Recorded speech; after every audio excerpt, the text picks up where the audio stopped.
Here's what nobody tells you about fear.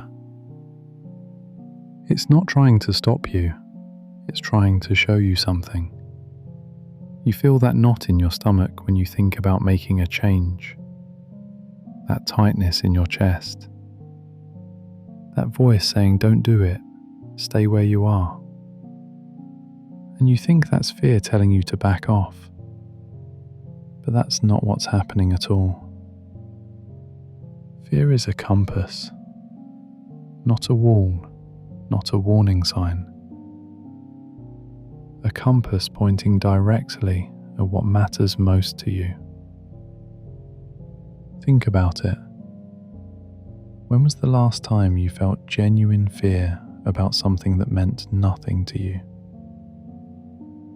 You don't get scared about things you don't care about. You don't feel that intense resistance toward changes that are meaningless. The bigger the fear, the bigger the potential for growth on the other side. That's how it works. Fear doesn't show up randomly. It shows up precisely when you're standing at the edge of something significant. Most people have this backwards. They think brave people don't feel fear, that courage means the absence of fear. But that's not it at all.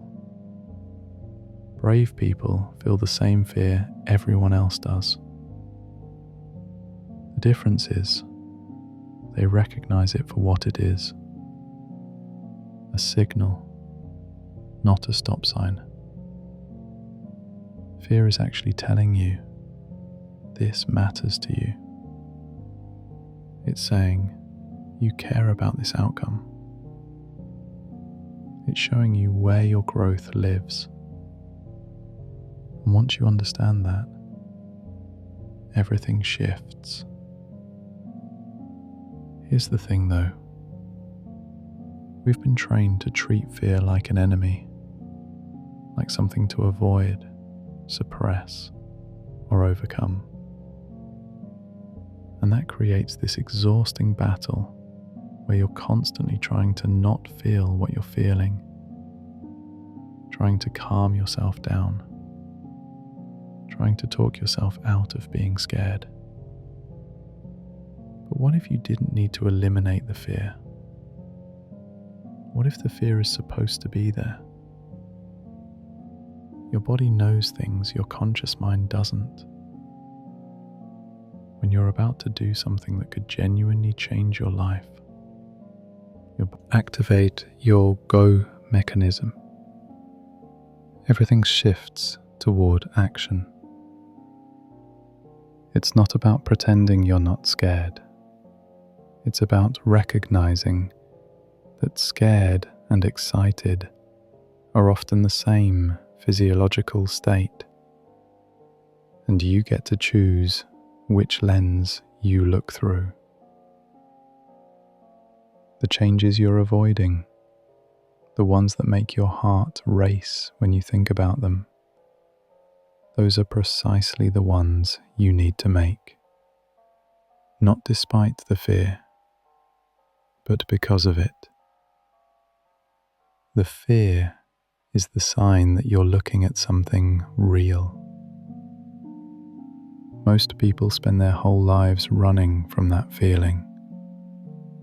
They organize their entire existence around avoiding situations that trigger fear.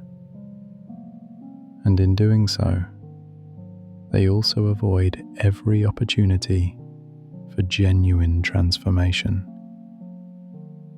Because transformation lives on the other side of that resistance. You know what's wild?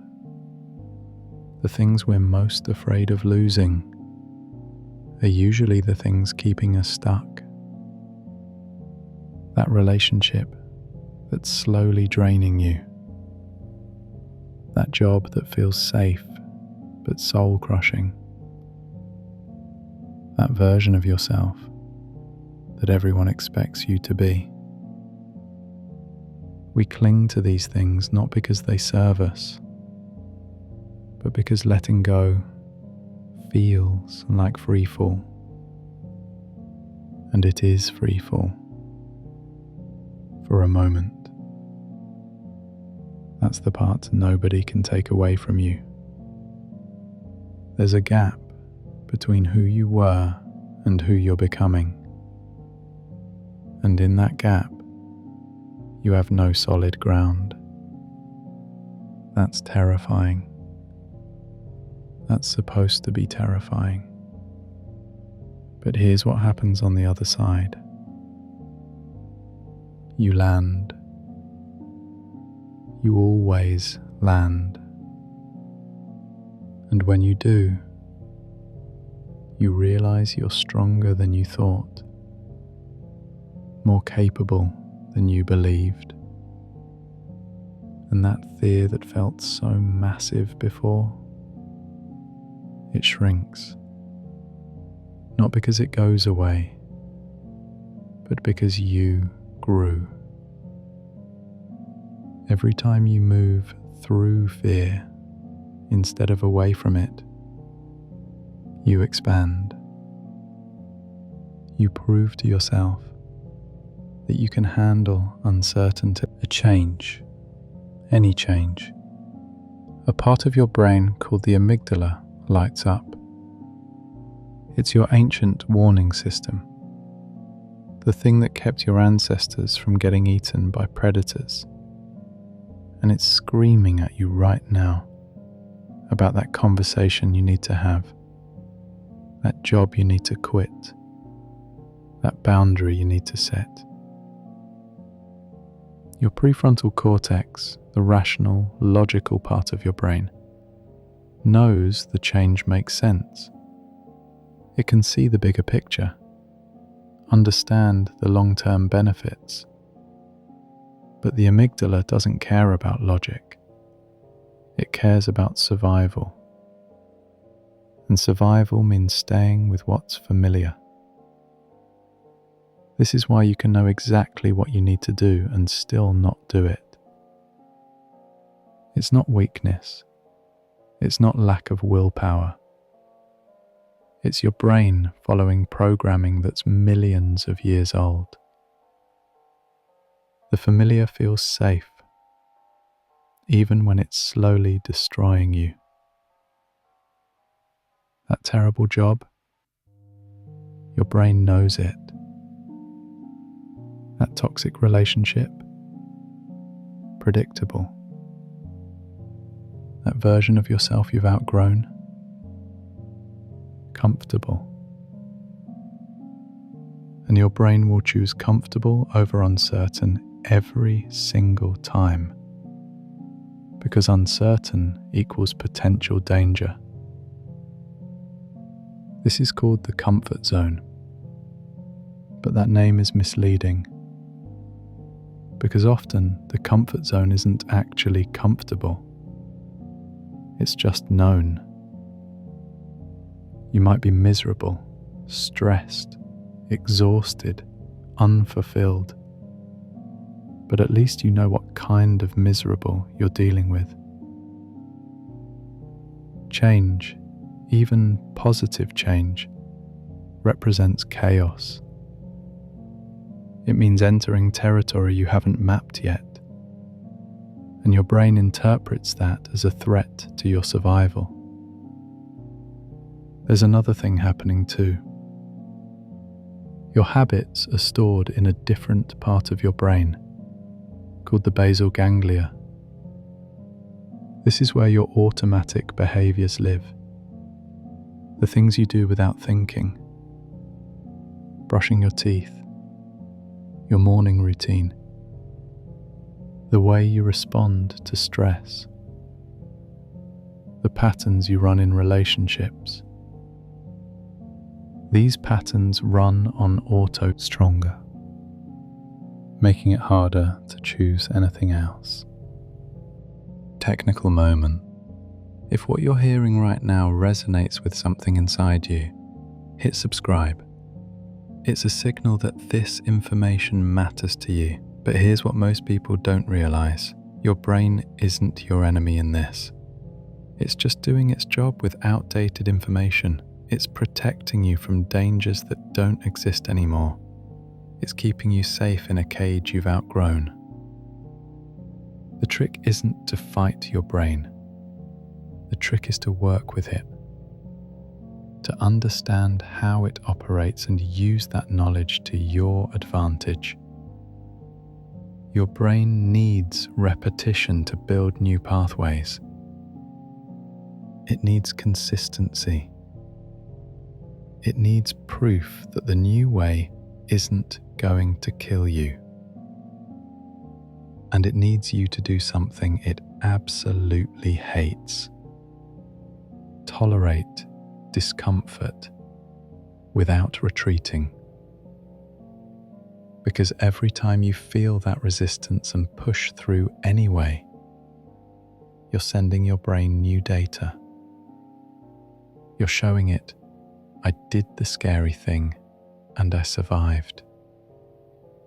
And slowly, gradually, your brain updates its threat assessment. This is neuroplasticity, your brain's ability to rewire itself based on experience. But it only works if you actually give it new experiences to work with. If you keep choosing safety, your brain never gets the chance to learn that growth isn't death. Most people give up right at the hardest part. Right when their brain is fighting the hardest to pull them back. They feel the resistance, and they interpret it as a sign they're doing something wrong. But that resistance is actually a sign they're doing something right. They're at the edge of their current wiring, and that's exactly when new wiring gets built. The discomfort isn't a bug, it's a feature. It's the sensation of growth happening in real time. And the only way through it is through it. There's no shortcut. No way to skip the part where it feels hard. Brain looks at it and says, okay, that's not threatening. And then you take that step. And then another. And another. If the thought of quitting your job paralyzes you, don't quit your job. Update your resume. That's it. Just one document. If even that feels too big, open a blank document and write your name at the top. One action. One tiny movement forward. If you need to have a difficult conversation with someone and the idea makes you want to throw up, don't have the whole conversation. Decide when you're going to have it. Put it in your calendar. That's the step, not the conversation itself, just the decision about when. This sounds absurdly simple, and it is. But simple doesn't mean easy, because even these tiny steps will trigger resistance. Your brain will still try to talk you out of them. Not today, tomorrow, when you're more ready. And that's when you have to move anyway. Here's what happens when you take that first small step. Your brain registers it. We did the thing. We survived. And the next time you face a similar decision, the resistance is slightly less. Not gone, just slightly less. Do it again and again. And eventually, What felt impossible becomes uncomfortable. What felt uncomfortable becomes manageable. What felt manageable becomes normal. You're literally rewiring your brain through repetition. But there's a critical piece most people miss. You can't wait until you feel ready. You can't wait until the fear goes away. You can't wait until you feel confident, because those feelings come after action, not before. Confidence isn't something you find, it's something you build, one small act of courage at a time. You do the thing while you're still scared, not because you're brave, but because you understand that discomfort is part of the process. Start where you are, not where you wish you were, not where you think you should be, where you actually are, right now, with all your fear and all your doubt. What's one tiny thing you could do today that moves you toward the change you need to make? Not the whole change, just one micro step. So small it's almost embarrassing. Do that. Just that. Tomorrow, do another one. It doesn't have to be bigger. It just has to be another step. And the day after that, another. You're not trying to sprint. You're not trying to make a dramatic transformation overnight. You're building momentum, one small action at a time. And here's what you'll notice. As you take these small steps, something shifts. Not all at once, gradually. You start to see yourself differently, not as someone who's stuck, not as someone who's too afraid to change, but as someone who's actively moving, someone who's already changing, because you are. With every tiny step, you're becoming someone different. Someone who takes action despite fear. Someone who doesn't let discomfort make their decisions. Someone who understands that growth lives on the other side of resistance. The changes you're avoiding don't require you to be a different person. They require you to act like the person you want to become. And you can start doing that right now. Not by making huge leaps, but by taking one small step while you're still scared. That's all it takes. One step, and then another. The fear will come along for the ride. Let it. You don't need permission from your fear to move forward. You just need to be willing to feel it and move anyway.